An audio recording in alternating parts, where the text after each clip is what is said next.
نحمده ونصلي ونسلم على رسوله النبي الكريم أما بعد فأعوذ بالله من الشيطان الرجيم بسم الله الرحمن الرحيم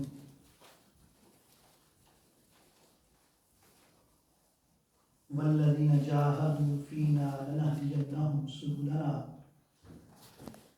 صدق الله مولانا العظيم إن الله وملائكته يصلون على النبي يا أيها الذين آمنوا صلوا عليه وسلموا تسليما الصلاة والسلام عليك يا رسول الله وعلى آلك وأصحابك يا حبيب الله الصلاة والسلام عليك يا نبي الحرمين وعلى آلك وأصحابك يا راحة العاشقين. اللہ رب العزت کا لاکھ لاکھ شکر ہے جس کی توفیق و عنایت سے آج ہم نماز جمعہ کی ادائیگی کے لیے جو کہ جمعۃ الوداع ہے اس سینٹر میں اس مسجد میں حاضر ہیں. اللہ جل مجدہ ہم سب کی حاضری کو شرف قبول عطا فرمائے اور ہمیں علم و عمل کی توفیق عطا فرمائے. آج ہم جس موضوع پر گفتگو کر رہے ہیں وہ ہے علامات قیامت اور فتنوں کے ظہور کا بیان. یہ جو زمانہ گزر رہا ہے اس میں کوئی شک نہیں ہے کہ یہ فتنوں کے ظہور کا وقت ہے جس کی نشاندہی تاجدار کائنات صلی اللہ علیہ وسلم نے 1400 سال قبل اپنے ارشادات میں کر دی تھی اور قرآن مجید میں اللہ رب العزت نے اس کی طرف مختلف مقامات میں اشارہ کیا ہے جس میں قیامت کا ذکر ہے اور ارشاد فرمایا اللہ رب العزت نے قرآن مجید میں یسألونک الناس عن الساعة، لوگ آپ سے قیامت کے وقت کے بارے میں دریافت کرتے ہیں. قل انما علمها عند اللہ، آپ فرما دیجئے اس کا علم تو اللہ ہی کے پاس ہے. وما یدریک لعل الساعة تکون قریبا،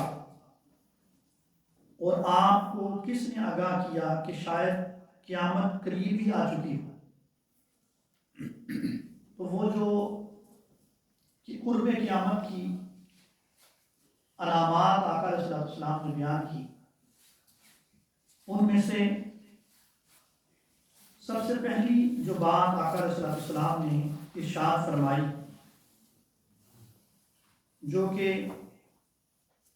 حضرت انس بن مالک رضی اللہ عنہ روایت کرتے ہیں کہ آقا علیہ السلام نے ارشاد فرمایا قال رسول اللہ صلی اللہ علیہ وسلم بعثت انا والساعۃ کہاتین، کہ میں اور قیامت، آقا علیہ السلام نے اپنی شہادت کی انگلی کو اور درمیانی انگلی کو جوڑ کر فرمایا کہ میری بعثت اور قیامت اس طرح باہم جڑے ہوئے. اس کا ایک معنی تو یہ ہے کہ میرے بعد کوئی نبی نہیں ہے، کوئی رسول نہیں ہے، میں خاتم الانبیاء ہوں، آخری نبی و رسول ہوں. لیکن اس کا دوسرا معنی یہ ہے کہ حضور علیہ السلام نے یہ نشاندہی کر دی کہ قیامت قریب ہے اور اس کی پھر علامات کو بیان کی کہ میں آخری نبی ہوں اور یہ امت آخری امت ہے اور یہ قرآن آخری کتاب ہے اور اس کے بعد قیامت برپا ہوگی. اور پھر قیامت کی علامات آقا علیہ الصلوۃ والسلام نے بیان کی جو بہت ساری احادیث مبارکہ میں بیان کی گئی، بخاری شریف میں، مسلم شریف میں، صحاح ستہ میں، کتاب الفتن میں اس کا ذکر ہے۔ ان میں سے ایک بڑی مشہور حدیث مبارکہ ہے جو حضرت عبداللہ بن عمر بن عاص رضی اللہ عنہ روایت کرتے ہیں۔ آپ فرماتے ہیں کہ ان اللہ یقول قال سمعت رسول اللہ صلی اللہ علیہ وسلم، میں نے رسول اللہ صلی اللہ علیہ وسلم کو فرماتے ہوئے سنا، یقول ان اللہ لا یقبض العلم انتزاعا، آقا علیہ السلام نے ارشاد فرمایا کہ اللہ تعالیٰ علم کو اس طرح نہیں اٹھائے گا، ینتزع من الایبان، کہ لوگوں کے سینوں سے نکال دے۔ اللہ تعالیٰ، اب یہ قیامت کی اب ہم علامات بیان کر رہے ہیں کہ پہلی علامت یہ بیان کی کہ علم اٹھ جائے گا، لیکن علم کس طرح اٹھے گا؟ علم نافع سے مراد ہے کہ فرمایا کہ اللہ تعالیٰ علم کو اس طرح نہیں اٹھائے گا کہ لوگوں کے سینوں سے نکال لے۔ اللہ تعالیٰ لوگوں کے سینوں سے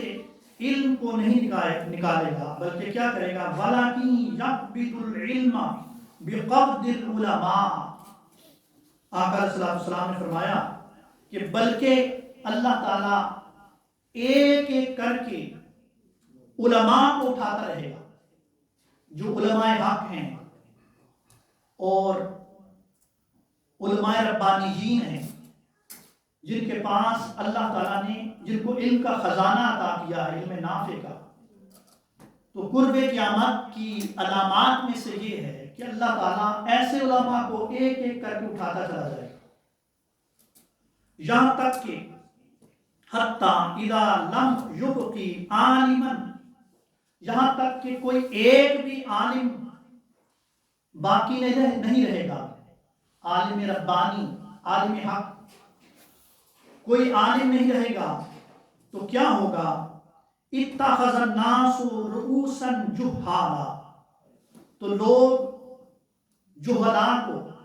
ان پڑھ لوگوں کو ان کی وضاحت دیکھ کر اپنا رہنما بنا لیں گے، اور پھر کیا ہوگا جب ان کو رہنما بنا لیں گے؟ اتخذ الناس رؤوسا جہالا فسئلوا فافتوا بغیر علم، تو ان سے سوال پوچھا جائے گا جو حقیقی طور پر عالم نہیں ہوں گے، لیکن علماء جیسی انہوں نے وضاحت اختیار کی ہوگی، تو لوگ ان سے سوال پوچھیں گے تو وہ بغیر علم کے فتویٰ دیں گے، فضلوا واضلوا، تو وہ خود بھی گمراہ ہوں گے اور دوسروں کو بھی گمراہ کریں گے۔ تو قرب قیامت کی علامات میں سے ہے کہ علماء حق کو اللہ تعالیٰ آہستہ آہستہ اٹھاتا چلا جائے گا ایک ایک کر کے، اور جہالت عام ہو جائے گی اور لوگ جاہلوں کو اپنا امام بنا لیں گے، اور پھر وہ جاہل ٹی وی پر، میڈیا پر، ذرائع ابلاغ پر چھا جائیں گے، اور لوگ جب ان سے سوال کریں گے تو بغیر علم کے وہ فتویٰ دیں گے، اور پھر اس طرح وہ خود بھی گمراہ ہوں گے اور دوسروں کو بھی گمراہ کریں گے۔ پھر آقا علیہ السلام نے ارشاد فرمایا، حضرت انس رضی اللہ تعالیٰ روایت کرتے ہیں، قال احدثکم حدیثا سمعت من رسول اللہ صلی اللہ علیہ وسلم، میں تم سے ایک ایسی حدیث ضرور بیان کروں گا جو میں نے رسول اللہ صلی اللہ علیہ وسلم سے سنی ہے، لا يحدثکم به احد غیری، جو میرے سوا کوئی اور تمہیں بیان نہیں کرے گا، سمعت رسول اللہ صلی اللہ علیہ وسلم، میں نے رسول اللہ صلی اللہ علیہ وسلم سے سنا، یقول ان من اشراط الساعۃ، کہ قیامت کی، میں نے رسول اللہ صلی اللہ علیہ وسلم کو فرماتے ہوئے سنا کہ قیامت کی نشانیوں میں سے یہ بھی ہے کہ ان یرفع العلم، کہ علم اٹھا لیا جائے گا، وَيَكْسُرَ الْجَهْلُ اور جہالت پھیل جائے گی، وَيَكْسُرُ الزِّنَا اور زنا عام ہو جائے گا، وَيَكْسَرُ شُرْبُ الْخَمْرِ اور شراب کا پینا عام ہو جائے گا، وَيُقِلُّ الرِّجَالُ اور مرد کم ہو جائیں گے، وَيُكَثِّرُ النِّسَاء وَيَكْثُرُ النِّسَاء اور عورتیں زیادہ ہو جائیں گی۔ اگر ہم آج کے اس زمانے پر نظر دوڑائیں تو یہ ساری نشانیاں ہمیں پوری نظر آتی ہیں کہ عورتوں کی کثرت ہے، مرد کم ہیں، جہالت عام ہے، شراب نوشی عام ہے، زنا عام ہے، اور آہستہ آہستہ کر کے علماء حق دنیا سے رخصت ہو رہے ہیں۔ پھر اسی طرح حضرت عبداللہ بن مسعود رضی اللہ عنہ روایت کرتے ہیں، قال النبی صلی اللہ علیہ وسلم ان بین ید الساعۃ لایاما ینزل فیہا الجہل۔ آقا علیہ السلام نے ارشاد فرمایا قیامت سے کچھ عرصہ پہلے کا زمانہ ایسا ہوگا کہ اس میں 400 جہالت اتر آئے گی، اس میں 400 جہالت اتر آئے گی، وَيَرْفَعُ فِيهِ الْعِلْمُ اور علم اٹھا لیا جائے گا، وَيَكْثُرُ فِيهَا الْحَرْجُ اور اس میں حرج زیادہ ہوگا۔ اور آقا علیہ السلام سے پوچھا گیا وَالْحَرْجُ کہ حرج کیا ہے؟ تو آقا علیہ السلام نے فرمایا الحرج والقتل، حرج سے مراد قتل و غارت گری کا عام ہونا۔ تو یہ بھی نشانی جو حضور علیہ السلام نے قرب قیامت کی بیان کی ہے کہ قتل و غارت گری عام ہو جائے گی، جہالت ہر سو پھیل جائے گی اور علم کو اٹھا لیا جائے گا۔ پھر حضرت ابو ہریرہ رضی اللہ عنہ روایت کرتے ہیں کہ رسول اللہ صلی اللہ علیہ وسلم نے فرمایا اس ذات کی قسم جس کے قبضہ قدرت میں میری جان ہے، والذی نفسی بیدہ لا تذهب الدنیا حتی یاتی علی الناس یوم لا یدری القاتل فیما قتل ولا المقتول فیما قتل۔ آقا علیہ السلام نے ارشاد فرمایا دنیا اس وقت تک ختم نہیں ہوگی جب تک لوگوں پر ایسا دن نہ آ جائے جس میں نہ قاتل کو یہ علم ہوگا کہ اس نے کیوں قتل کیا، قتل کرنے والا جو قاتل ہے اس کو یہ علم نہیں ہوگا کہ اس نے کیوں قتل کیا، اور نہ مقتول کو یہ خبر ہوگی کہ وہ کیوں قتل کیا گیا۔ فقیلا کیف یکون ذالک، تو آقا علیہ السلام سے پوچھا گیا یا رسول اللہ صلی اللہ علیہ وسلم یہ کیسے ہوگا؟ تو آقا علیہ السلام نے ارشاد فرمایا قال الحرج القاتل والمقتول فی النار۔ آقا علیہ السلام نے فرمایا کہ جب دور فتن آئے گا قرب قیامت کے قریب تو پھر قتل و غارت گری اور دہشت گردی اور بکثرت کچھ تو خون عام ہوگا، اور قاتل اور مقتول جن کا پہلے ذکر کیا گیا دونوں اپنی بدنیتی اور ارادے کی وجہ سے کہ وہ اپنے دوسرے کو قتل کرنا چاہتا ہے اور جس کو قتل کیا گیا ہے ان دونوں کی چونکہ نیت خراب ہوگی، بددیانتی پر مبنی، فساد پر مبنی یہ نیت ہوگی ان کی، تو اس لیے وہ دونوں دوزخی ہوں گے۔ پھر آقا علیہ السلام نے ارشاد فرمایا حضرت زبیر بن لبین بیان کرتے ہیں کہ حضور علیہ السلام نے ارشاد فرمایا، وہ کہتے ہیں ذکر النبی صلی اللہ علیہ وسلم شیئا فقال ذلك عند اوان ذهاب علم، قلت یا رسول اللہ صلی اللہ علیہ وسلم کیف یذهب العلم ونحن نقرأ القرآن ونقرئه ابناءنا ويقرأه ابناؤنا ابناءهم الى یوم القیامہ۔ وہ فرماتے ہیں کہ حضور نبی اکرم صلی اللہ علیہ وسلم نے کسی چیز یعنی قیامت کا تذکرہ کیا اور فرمایا کہ قیامت اس وقت آئے گی کہ جب علم جاتا رہے گا۔ اب یہاں پر جب بار بار ذکر آ رہا ہے علم جاتا رہے گا تو اس سے مراد علم نافع، ابھی اس کا ذکر آ رہا ہے کیونکہ آگے ہم پڑھیں گے اگلی حدیثوں میں آئے گا کہ جو مادی علم ہے اس کی کثرت ہوگی، لیکن جو علم نافع ہے جس سے ہدایت لی جائے، جس سے اللہ کی معرفت لی جائے، جس سے انسانیت میں عدل قائم ہو، انصاف قائم ہو، امن قائم ہو، ایمانداری کا بول بالا ہو، جس کے اندر معاشرے میں لوگوں کی ویلفیئر ہو، جس سے لوگ ہدایت پائیں، جس سے حکمران ہدایت پائیں، جس سے جج اور حکمران اور قاضی اور قضاء اور بڑے بڑے مناصب پر فائز عہدیدار، دنیا کے مختلف مناصب پر فائز، جس علم سے ہدایت پائیں اور جس سے معاشرے میں معاشی عدل قائم ہو، سماجی عدل قائم ہو، جس سے معاشرے کے اندر ایمانداری کا بول بالا ہو، سچ اور حق کا بول بالا ہو، وہ علم میں ہدایت اٹھا دیا جائے۔ تو فرمایا کہ یہ قیامت اس وقت بپا ہوگی جب علم جانتا رہے گا۔ تو میں نے عرض کیا کیفا یذهب العلم ونحن نقرأ القرآن، تو صحابی عرض کرتے ہیں یا رسول اللہ، میں نے عرض کیا یا رسول اللہ صلی اللہ علیہ وسلم، علم کیسے جاتا رہے گا کہ جب ہم خود قرآن پڑھتے ہیں اور اپنے بچوں کو پڑھاتے ہیں اور ہماری اولاد اپنی اولاد کو پڑھائے گی اور تا قیام قیامت یہ سلسلہ جاری رہے گا۔ تو آقا علیہ الصلوۃ والسلام نے فرمایا قال ساکلت کا امو کا زیاد ان کنتا لا اراکا من افقہ رجل بالمدینہ، آقا علیہ الصلوۃ والسلام نے فرمایا اے زیاد، تیری ماں تجھے گم پائے، میں تجھے مدینہ کے فقیر ترین لوگوں میں سے شمار کرتا تھا، سمجھتا تھا۔ پھر آقا علیہ الصلوۃ والسلام نے ارشاد فرمایا اولیس هذه اليهود یہود والنصارى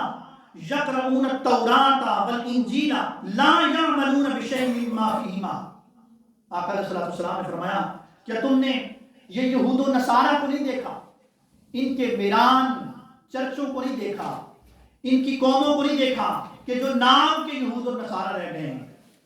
ان کی طرف نظر دوڑاؤ، دیکھو کہ وہ انجیل پڑھتے تھے لیکن انجیل کی کسی بات پر عمل نہیں کرتے تھے، خالی پڑھتے تھے لیکن اس پر عمل نہیں کرتے تھے۔ اسی بد عملی اور زبانی جمع خرچ کے نتیجے میں یہ امت بھی جب صرف قرآن پڑھے گی، زبانی قرآن پڑھے گی اوپر سے دیکھ کر، نہ اس کو سمجھے گی، نہ اس کی گہرائی جانے گی، نہ اس کے اوپر عمل کرے گی اور نہ اس کو اپنے اوپر امپلیمنٹ کرے گی، تو اس کی وجہ سے بھی وہ قرآن کی وحی کی برکات سے محروم ہو جائے گی، تو بس پھر کیل و کال باقی رہ جائے گی۔ پھر آقا علیہ الصلوۃ والسلام نے قرب قیامت کی علامات میں سے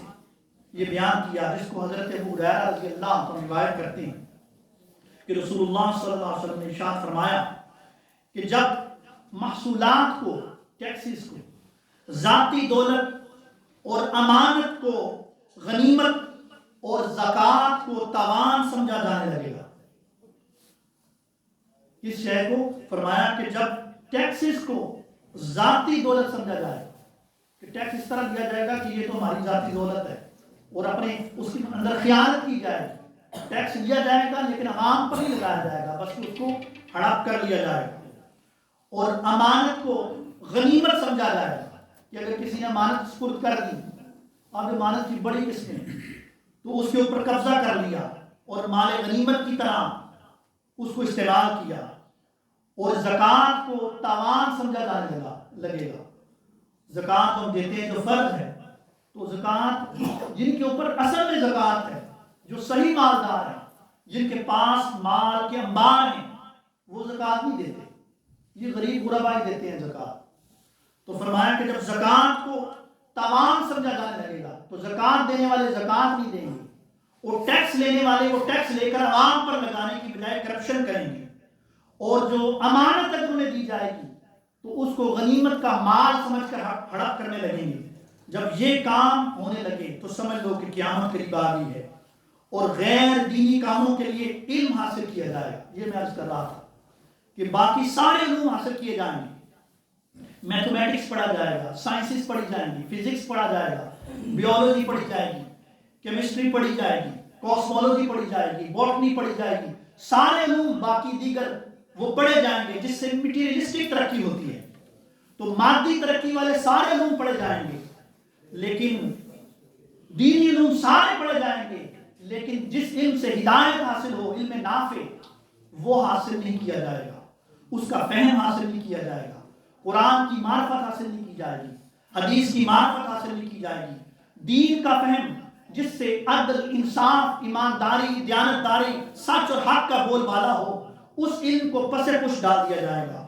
تو فرمایا پھر سمجھ لو قیامت قریب آ گئی ہے، اور پھر کیا ہوگا؟ مرد اپنی بیوی کی فرما برداری کرے گا اور اپنی ماں کی نافرمانی کرے گا، اپنے دوست کو قریب کرے گا اور باپ کو دور کرے گا، اور مسجدوں میں آوازیں بلند ہونے لگیں گی، مسجدوں میں انشاء ہو جائے گا۔ اگر ہم آج مسجد کے علاوہ اگر کسی ممبر کو دیکھ لیں، مسجد میں دیکھ لیں، یہ رمضان کا مہینہ ہے، تو جس ٹی وی چینل کو دیکھیں اس کے اندر بجائے اس کے کہ اللہ کی محبت کی بات ہو، اللہ کی معرفت کی بات ہو، اللہ کا ذکر، اللہ کی اطاعت، اللہ کی بندگی، تاجدار کائنات صلی اللہ علیہ وسلم کی سنت اور سیرت کا پیغام اور ہدایت کا نور عام ہو، وہاں پر فضول قسم کی ڈیبیٹس لگی ہوئی، مناظرے لگے ہوئے ہیں، اور جس سے گمراہی پھیل رہی ہے، لوگ کنفیوز ہو رہے ہیں۔ تو فرمایا جب مسجدوں میں، ممبروں میں آوازیں بلند ہونے لگی اور قبیلے بدکار شخص کو ان کا سردار بنا بیٹھے اور ذلیل آدمی قوم کا لیڈر اور حکمران بن جائے، اور آدمی کی عزت محض اس کے شر سے بچنے کے لیے، اس کے شر سے بچنے کے لیے آدمی کی عزت کی جائے، اور گانے والی عورتیں اور گانے بجانے کا سامان عام ہو جائے، فحاشی رویانی عام ہو جائے، اور کھلے عام اور کثرت سے شرابیں پی جانے لگے، اور بعد والے لوگ پہلے لوگوں پر تانا کرنے لگے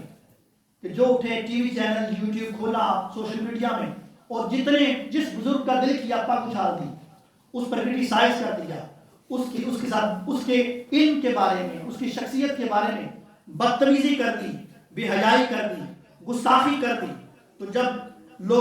پہلے لوگوں پر جو بزرگ ہستیاں تھیں ان پر تان کیا جانے لگے،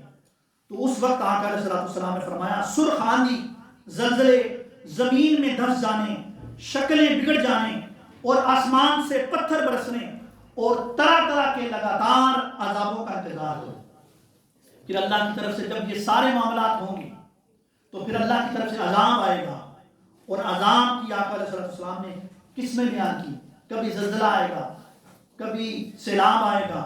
اور کبھی مختلف طرح کے عذاب آئیں گے۔ یہ نشانیاں یکے بعد دیگرے یوں ہی ظاہر ہوں گی جس طرح کسی ہار کا دھاگا ٹوٹ جانے سے گرتے وقت موتیوں کا تانتا باندھ جاتا ہے۔ تو پھر ایسے ہوگا کہ پھر قرب قیامت کے وقت ایسی نشانیاں ظاہر ہوں گی۔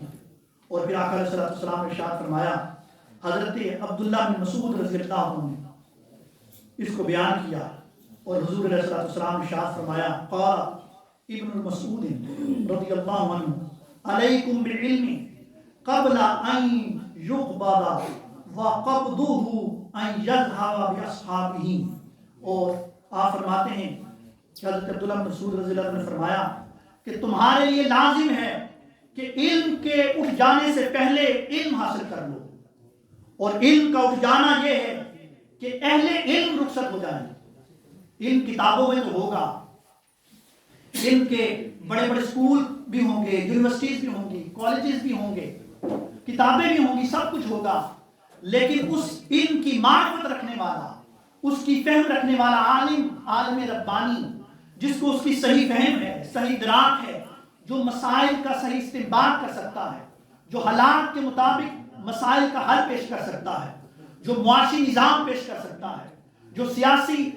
نظام کی اصلاح کر سکتا ہے، جو معاشی نظام کی اصلاح کر سکتا ہے، جو معاشرتی نظام کی اصلاح کر سکتا ہے، جو بینکنگ نظام کی اصلاح کر سکتا ہے، جو لوگوں کی روحانی معاملات کی اصلاح کر سکتا ہے، جو ظاہر و باطن کی اصلاح کرنے والا عالم ربانی، وہ رخصت ہو جائے گا۔ وہ علماء حق دنیا سے رخصت ہوتے چلے جائیں گے۔ اور فرمایا، اور جس سے پہلے میں نے عرض کیا کہ جب وہ رخصت ہوں گے تو لوگ جہالہ کو، جاہل لوگوں کو اپنا امام بنا دیں گے، پھر وہ فتویٰ دیں گے اور وہ خود بھی گمراہ ہوں گے اور لوگوں کو بھی گمراہ کریں گے۔ تو فرمایا کہ علم حاصل کر لو، کہ علم کا اٹھ جانا یہ ہے کہ اہل علم رخصت ہو جائیں گے۔ خوب مضبوطی سے علم حاصل کر لو۔ اس شخص کو کیا خبر کہ کب اس کو اس علم کی حاجت مندی اور حاجت اور ضرورت پیش آ جائے، یا اس کے علم سے دوسروں کو ضرورت پیش آ جائے۔ آج جتنی ضرورت علم نافع کی اس دور میں ہے، اس زمانے میں ہے، اور عالم ربانی کی ہر میدان میں ضرورت اس زمانے میں ہے، کہ آج ہمارے معاشرے میں عادل حکمرانوں کی کمی ہے اور صحیح فیصلہ کرنے والے قضاء اور جج کی کمی ہے، وکلاء کی کمی ہے، اور مخلوق کی صحیح خدمت کرنے والے ڈاکٹرز کی کمی ہے، اور لوگوں کو صحیح تعلیم دینے والے اساتذہ اور ٹیچرز کی کمی ہے، اور دین کی سچی معرفت دینے والے مفتی حضرات اور اہل علم کی کمی ہے۔ تو فرمایا کہ علم حاصل کر لو، ان قریب اس کی بہت اشد ضرورت پیش آنے والی ہے۔ اور فرمایا ان قریب تم ایسے لوگوں کو پاؤ گے کہ جن کا یہ دعویٰ ہوگا کہ وہ تمہیں قرآنی دعوت دے رہے ہیں کہ حالانکہ انہوں نے کتاب اللہ کو پس پش ڈال دیا ہوگا۔ اس لیے علم پر مضبوطی سے قائم رہو اور دین میں نئی باتوں، بے سود مشگافیوں اور غیر ضروری غور و خوض سے بچو اور سلف صالحین کے پرانے راستے پر قائم رہو۔ تو آج کے دور میں ہم دیکھتے ہیں کہ ٹیلی ویژن پر، میڈیا پر جہالہ اور جاہل لوگ صرف قرآن مجید کی چند آیتیں پڑھ کے اس کی غلط تعویلات پیش کر کے لوگوں کو گمراہ کر رہے ہیں اور لوگوں کو ایسے مسائل بیان کر رہے ہیں، کنفیوز کر رہے ہیں کہ ہر طرف گمراہی پھیل رہی ہے۔ تو فرمایا کہ ایسے زمانے میں ایسے علماء کے ساتھ وابستگی اختیار کر لو اور ان سے علم نافع حاصل کر لو تاکہ تمہیں حق کی معرفت نصیب ہو جائے۔ اور پھر آقا علیہ السلام نے ارشاد فرمایا، حضرت ابو موسیٰ اشعری رضی اللہ عنہ روایت کرتے ہیں، ان رسول اللہ صلی اللہ علیہ وسلم قال لا تقوم الساعة حتى يجعل کتاب اللہ آنا ويكون الاسلام غریبا۔ آقا علیہ السلام نے ارشاد فرمایا کہ قیامت اس وقت تک قائم نہ ہوگی جب تک اللہ کی کتاب پر عمل کرنے کو آر ٹھہرایا جائے۔ جب بھی اس وقت تک قیامت برپا نہیں ہوگی جب تک وہ زمانہ آ جائے کہ لوگ قرآن کی تعلیمات پر عمل کرنے کو آر محسوس کریں، شرم محسوس کریں۔ اور آقا علیہ السلام نے فرمایا کہ جہاں تک کہ نوبت یہاں تک آ جائے گی کہ قرآنی تعلیمات پر عمل کرنا لوگ چھوڑ دیں گے اور اس حد تک چھوڑ دیں گے کہ اسلام اجنبی ہو جائے گا، یہاں تک کہ علم کو اٹھا لیا جائے گا اور زمانہ بڑا ہو جائے گا، انسان کی عمر کم ہو جائے گی، ماہ و سال اور غلہ و ثمرات میں بے برکتی اور کمی نما ہوگی، ناقابل اعتماد لوگوں کو امین اور امانت دار لوگوں کو ناقابل اعتماد سمجھا جائے گا، جو ہوگا بددیانت اس کو منصب پر بٹھایا جائے گا اور جو امانت دار ہوگا اس پر تہمت لگائی جائے گی اور جھوٹے کو سچا کہا جائے گا اور سچے کو جھوٹا قرار دیا جائے گا۔ اور آقا علیہ السلام نے فرمایا کہ وہ زمانہ آئے گا کہ حرج عام ہوگا۔ لوگوں نے عرض کیا یا رسول اللہ صلی اللہ علیہ وسلم حرج کیا ہے؟ آقا علیہ السلام نے فرمایا قتل و غارت گری اور دہشت گردی عام ہوگی، اور فرمایا کہ قرب قیامت کے نزدیک یہاں تک کہ اونچی اونچی عمارتیں تعمیر کی جائیں گی اور ان پر فخر کیا جائے گا، اور یہاں تک کہ صاحب اولاد عورتیں غمزدہ ہوں گی اور بے اولاد لوگ خوش ہوں گے۔ اور پھر فرمایا کہ ظلم، حسد اور لالچ کا دورہ ہوگا اور علم کے سوتے خشک ہو جائیں گے، اور فرمایا جہالت کا، الٹریسی کا، جہالت کا سیلاب مڈائے گا اور اولاد غم و غصہ کا موجب ہوگی، ماں باپ کی نافرمان ہوگی اور موسم سرما میں گرمی ہوگی، اور یہاں تک کہ آقا علیہ السلام نے فرمایا قرب قیامت کے دن جب دور فتن ہوگا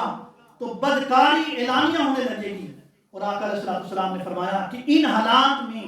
زمین کی تلابیں کھینچ لی جائیں گی، یعنی زمین لوگوں پر تنگ ہو جائے گی۔ اب یہ ساری جو علامات فتن ہیں جس سے ہم گزر رہے ہیں، جن کا ظہور آقا علیہ السلام نے، جس کی نشاندہی 1400 سال پہلے جس کی نشاندہی کر دی، اب اس سے کیسا بچا جائے؟ تو آقا علیہ السلام نے حدیث مبارکہ میں ارشاد فرمایا کہ جب لوگوں پر یہ زمانہ آئے گا تو لوگوں کے ایمان کا بچنا اور اسلام کا بچنا اور دین پر قائم رہنا اس طرح ہوگا کہ جس طرح آنکھ کے انگارے کو ہاتھ میں پکڑنا ہے، جس طرح آنکھ کے انگارے کو ہاتھ میں پکڑنا ہے، سچ پر قائم رہنا، امانت داری پر قائم رہنا، حیا پر قائم رہنا، عدل و انصاف پر قائم رہنا اور معاشرے میں لوگوں کی ویلفیئر کرنا اور دین کی بنیادی اقدار پر قائم رہنا اس طرح ہوگا جیسے آنکھ کا انگارہ اس کو ہاتھ میں پکڑنا. تو فرمایا کہ لیکن آقا علیہ السلام نے فرمایا کہ جو اس دور پرفتن میں جب ہر طرف فتنہ کا دورہ ہوگا، جو بندہ دین کو مضبوطی کے ساتھ پکڑے رکھے گا اور دین پر قائم رہے گا، عدل پر، انصاف پر، ایمانداری پر اور معاشرے کے اندر لوگوں کی ویلفیئر پر اور دین کی اقدار کو زندہ کرنے پر جو قائم رہے گا، تو اس کو اجر کتنا ملے گا؟ فرمائے گا اس کو وہ اجر ملے گا جو میری طرف ہجرت کرنے والے میرے دور میں صحابہ کرام کو ملا. جب مکہ کے دور میں جب اتنا ظلم و ستم ہو گیا کفار مشرکین پر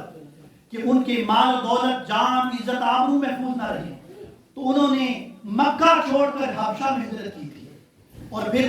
آقا علیہ السلام کے حکم کے مطابق مکہ کو چھوڑ کر پھر مدینہ ہجرت کی. تو فرمایا کہ وہ اجر جو انہوں نے، وہ صحابہ کرام جنہوں نے دین پر قائم رہنے کے لیے اور دینی اقدار کے تحفظ کے لیے اپنا تن من دھن نچھاور کر دیا اور مدینہ ہجرت کر لی، میری طرف ہجرت کی، تو آپ اس دور میں جو دور فتنہ ہوگا، قرب قیامت کا جو زمانہ ہوگا، اس میں جو بندہ دین پر قائم رہے گا اور عدل، انصاف، امانت داری، دیانت داری، لوگوں کی ویلفیئر اور حضور کی سنت کے احیاء اور سنت پر چلنا اور اللہ اور اس کے رسول صلی اللہ علیہ وسلم کی اطاعت اور فرما برداری اور اللہ کی مخلوق کی خدمت اور دین کے ساتھ تمسک، جو اس پر قائم رہے گا، اس کو نہیں چھوڑے گا، اس کو اجر بھی ان جیسا ملے گا جنہوں نے میری طرف ہجرت کی. اور آقا علیہ السلام نے فرمایا اس کا طریقہ کیا ہوگا؟ فرمایا اس دور پرفتن میں اگر اپنے ایمان کی حفاظت چاہیے تو اس کے بچنے کا دو راستے. ایک راستہ فرمایا صحابہ کرام نے جب عرض کیا یا رسول اللہ صلی اللہ علیہ وسلم، یہ جو آپ نے علامات بیان کی، اگر اس دور فتن میں ہم موجود ہوں تو ہم اپنے ایمان کی حفاظت کیسے کریں اور اپنے ایمان کو دین پر کیسے قائم رہیں؟ تو آقا علیہ السلام نے فرمایا کہ جس طرح حدیث شریف میں اشارہ کر کے فرمایا کہ جس طرح اس میں ایک وہ شخص اور وہ طبقہ محفوظ رہے گا جو گھوڑے کی لگام کو پکڑ کر ان باطل طاغوتی استعماری طاقتوں کے خلاف جہاد کرے گا، جہاد بالعلم کرے گا، جہاد بالمال کرے گا، جہاد بالنفس کرے گا، اور جو ان باطل طاغوتی طاقتوں کے خلاف لڑے گا اور حضور علیہ السلام کی سنت کے احیاء کو زندہ کرے گا. اور دوسرا وہ شخص ہوگا، دوسرا راستہ اس کے لیے یہ ہوگا کہ وہ آقا علیہ السلام کے فرمان کے مطابق یہ اس پرفتن دور میں وہ کسی وادی میں، ایسی وادی میں نکل جائے گا کہ جہاں پر دنیا سے کٹ کر وہ کنارہ کشی اختیار کر کے اللہ کے ذکر میں، عبادت میں، اللہ کی اطاعت میں، اللہ کی بندگی میں مشغول ہو جائے گا. تو حاضرین محترم، تیسرا راستہ آقا علیہ السلام نے نہیں بیان کیا. اس لیے میں مبارکباد پیش کرتا ہوں. آج اس رمضان مبارک کا یہ آخری جمعۃ الوداع ہے اور جمعۃ الوداع ہے، اور اس موقع پر ان لوگوں کو جو حضور کے دین کی سنتوں کو زندہ کر رہے ہیں، جو قرآن مجید کی تلاوت کو عام کر رہے ہیں، اس مرکز میں بھی اور پوری دنیا میں جہاں جہاں تاجدار کائنات صلی اللہ علیہ وسلم کے قرآن کی تلاوت ہو رہی ہے، جہاں جہاں حضور علیہ السلام کی سنت کو کے احیاء کے لیے کام ہو رہا ہے، جہاں جہاں علم کو عام کیا جا رہا ہے، قرآن اور حدیث کے علم کے فیض کو عام کیا جا رہا ہے، جہاں جہاں بچوں کو تعلیم دینے کے لیے محنت اور مشقت اور مجاہدہ ہو رہا ہے، اور بچوں کو دین کی تعلیم دینے کے لیے، دین کا فہم پہنچانے کے لیے جہاں جہاں وجود ہو رہی ہے، خاص طور پر منہاج قرآن کے پلیٹ فارم پر جہاں جہاں جو کوشش کر رہے ہیں علم کو عام کرنے کے لیے، تعلق باللہ کے لیے، ربط رسالت کے لیے، تاجدار کائنات صلی اللہ علیہ وسلم سے اپنا تعلق قائم کرنے کے لیے، مضبوط کرنے کے لیے، رجوع قرآن کے لیے، اتحاد امت کے لیے اور امت کی ویلفیئر اور ان کی خدمت کے لیے جتنی کوشش ہو رہی ہے، ان سب دوستوں کو مبارک ہو، ان کے ساتھ تعاون کرنے والوں کو مبارک ہو کہ وہ آج کے اس پرفتن دور میں یہ کاوش کر رہے ہیں. ہمیں چاہیے کہ ہم اگر اپنے ایمان کی حفاظت چاہتے ہیں، اپنی نسلوں کے ایمان کی حفاظت چاہتے ہیں، تو آئیے ہم سب مل کر حضور علیہ السلام کے دین کی خدمت میں اور حضور کے دین کی نصرت میں اور آقا علیہ السلام کی سنت کے احیاء کے لیے اپنا رول پلے کریں، اپنی خدمات کو سر انجام دیں، چاہے آپ مالی طور پر کریں، چاہے آپ وقت دے کر کریں، چاہے آپ کسی طرح بھی دین کی خدمت میں کسی نہ کسی طرح مشغول ہو جائیں، جہاں پر جو دروس ہوتے ہیں اس میں شرکت کریں، جو یہ منہاج القرآن کی انتظامیہ جو خدمات دے رہی ہے اس میں مشغول ہوں، اور جو خاص طور پر یہ جو مسجد کی خدمت کرنے کے لیے آپ بڑھ چڑھ کر آگے حصہ لیں، تو مالی طور پر اور وقت دے کر اور اپنی صلاحیتوں کو اللہ کے دین کے لیے وقف کر لیں۔ اسی صورت میں آپ کا ایمان بھی بچ سکتا ہے اور آپ کی نسلوں کا ایمان بھی بچ سکتا ہے۔ اللہ تعالیٰ ہمیں اس پرفتن دور میں اس کے فتنوں سے محفوظ فرمائے اور ہمیں اپنی معرفت عطا فرمائے، اور اللہ تعالیٰ ہمیں علماء حق اور علماء ربانیین کی سنگت اور میت عطا فرمائے، حضور علیہ السلام کی سنتوں کو زندہ کرنے کی توفیق عطا فرمائے۔ آخر میں چونکہ راجہ صاحب مجھے اشارہ کر رہے ہیں کہ عید کا بھی اعلان کریں گے انتظامیہ والے، اور خاص طور پر چونکہ فطرانہ واجب ہے ہر اس شخص پر جس پر زکوٰۃ واجب ہے، تو آپ میں سے ہر شخص جو ہے وہ جس نے فطرانہ نہیں دیا 80 کروڑ ہے، وہ آج لازمی راجہ صاحب کو جمع کروا دیں۔ ویسے تو اس کا آخری ڈیٹ جو ہے عید کا دن ہوتا ہے نماز سے پہلے، لیکن وہ فرما رہے ہیں کہ چونکہ پاکستان میں بھی انہوں نے بھیجنا ہے تو اس لیے آپ کوشش کریں کہ آج ان کو جمع کروا دیں۔ اس کے علاوہ باقی زکوٰۃ، فطرانہ اور باقی اختیار جو ہیں وہ بھی جمع کروا سکتے ہیں، اور بڑھ چڑھ کر مسجد کی بھی خدمت میں حصہ لیں۔ اللہ تعالیٰ سب کی حاضری کو قبول فرمائے۔ وما علینا الا البلاغ۔